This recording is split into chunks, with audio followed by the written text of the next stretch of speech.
Hi అండి. అందరికీ నమస్కారము. ఈరోజు కార్తీక పురాణము 15వ అధ్యాయము దీప ప్రజ్వలనముచే ఎలుక పూర్వజన్మ స్మృతితో నరరూపమందుట.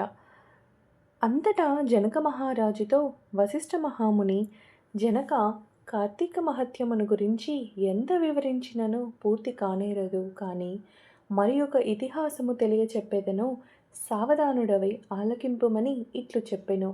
ఈ మాసమున హరినామ సంకీర్తనలు వినుట, చేయుట, శివకేశవుల వద్ద దీపారాధనను చేయుట, పురాణమును చదువుట లేక వినుట, సాయంత్రము దేవతా దర్శనము చేయలేని వారు కాలసూత్రమనడి నరకమునబడి కొట్టుమిట్టాడుదురు.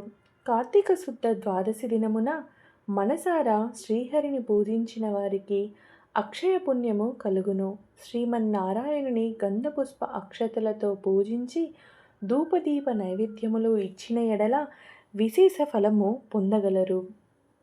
ఈ విధముగా నెల రోజులు విడువక చేసిన ఎడల అట్టివారు దేవతుందువులు మ్రోగుంచుండగా విమానమెక్కి వైకుంఠమునకు పోవుదురు.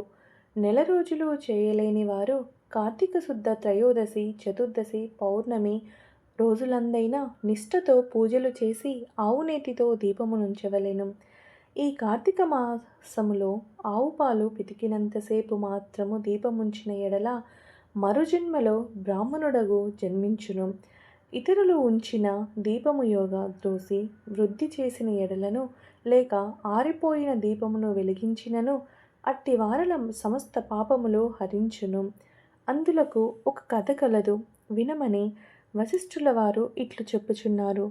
సరస్వతీ నదీ తీరమున శిథిలమైన దేవాలయం ఒకటి కలదు. కర్మనిష్ఠుడనే దయాద్ర హృదయుడగు ఒక యోగి పొంగవుడు ఆ దేవాలయమును వద్దకు వచ్చి కార్తీక మాసమంతయు అచటనే గడిపి పురాణ పఠనము చేయు తలంపురాగా ఆ పాడుబడి ఉన్న దేవాలయమును శుభ్రముగా ఊడ్చి నీళ్లతో కడిగి బొట్లు పెట్టి ప్రక్క గ్రామమునకు వెళ్ళి ప్రమిదలు తెచ్చి దూదితో అత్తులు వేసి 12 దీపములుంచి స్వామిని పూజించుచు నిష్ఠతో పురాణము చదువుచుండెను. ఈ విధముగా కార్తీక మాసము ప్రారంభము నుండి చేయుచుండెను. ఒకరోజు ఒక మూసికము ఆ దేవాలయములో ప్రవేశించి నలుమూలలా వెదికి తినడానికి ఏమీ దొరకనందున అక్కడ ఆరిపోయి ఉన్న వత్తిని తినవలసినదేనని అనుకొని నోట కరుచుకొని ప్రక్కనున్న దీపము వద్ద ఆగెను. నోట కరిచి ఉన్న వత్తి చివరకు అగ్ని అంటుకొని ఆరిపోయిన వత్తి కూడా వెలిగి వెలుతురు వచ్చెను. అది కార్తీక మాసం మగుట వలన శివాలయములో ఆరిపోయిన వత్తి ఈ ఎలుక వల్ల వెలుగుటచే దాని పాపములు హరించుకుపోయి పుణ్యము కలిగినందున వెంటనే దాని రూపము మారి మానవ రూపములో నిలబడెను. ధ్యాననిష్టలో ఉన్న యోగి పుంగవుడు తన కన్నులను తెరచి చూడగా ప్రక్కనొక మానవుదురు నిలబడి ఉండుటను గమనించి, ఓయి నీవెవ్వడవు, ఎందుకిట్లా నిలబడి ఉంటివి అని ప్రశ్నించగా, ఆర్య, నేను మూసికమును.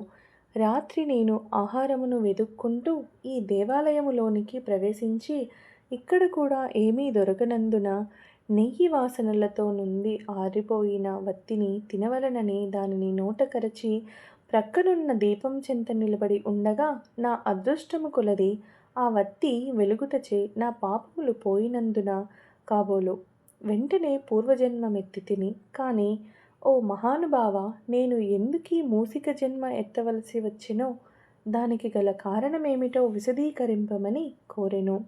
అంత యోగీశ్వరుడు ఆశ్చర్యపడి తన దివ్య దృష్టిచే సర్వము తెలుసుకొని, ఓయి, క్రిందటి జన్మలో నీవు బ్రాహ్మణుడవు, నిన్ను బాహ్లికుడని పిలిచెడివారు.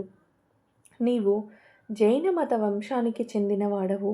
నీ కుటుంబాన్ని పోషించుటకు వ్యవసాయము చేస్తూ ధనాశాపరుడై దేవపూజలు నిత్యకర్మలు మరచి నీచుల సహవాసము వలన నిషిద్ధాన్నము తినుచు మంచివారలను యోగ్యులను నిందించుచు పరుల చెంత స్వార్థచింత గలవాడై ఆడపిల్లలను అమ్ము వృత్తి చేస్తూ దానివల్ల సంపాదించిన ధనాన్ని కూడబెట్టుచు సమస్త తినుబండారములను కడు చౌకగా తిని కరిగి వాటిని ఎక్కువ ధరకు అమ్మి అటుల సంపాదించిన ధనము నీవు అనుభవించక ఇతరులకు ఇవ్వక ఆ ధనము భూస్థాపితం చేసి పిసినారివై జీవించినావు.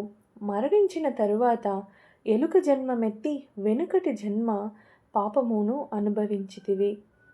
నేడు భగవంతుని దగ్గర ఆరిపోయిన దీపాన్ని వెలిగించినందున పుణ్యాత్ముడవైతివి. దాని వలననే నీకు తిరిగి పూర్వజన్మ ప్రాప్తించినది. కాన నీవు నీ గ్రామమునకు పోయి నీ పెరటి యందు పాతిపెట్టిన ధనమును త్రవ్వి ఆ ధనముతో దాన ధర్మాలు చేసి భగవంతుని ప్రార్థించుకొని మోక్షము పొందు అని అతనికి నీతులు చెప్పి పంపించెను.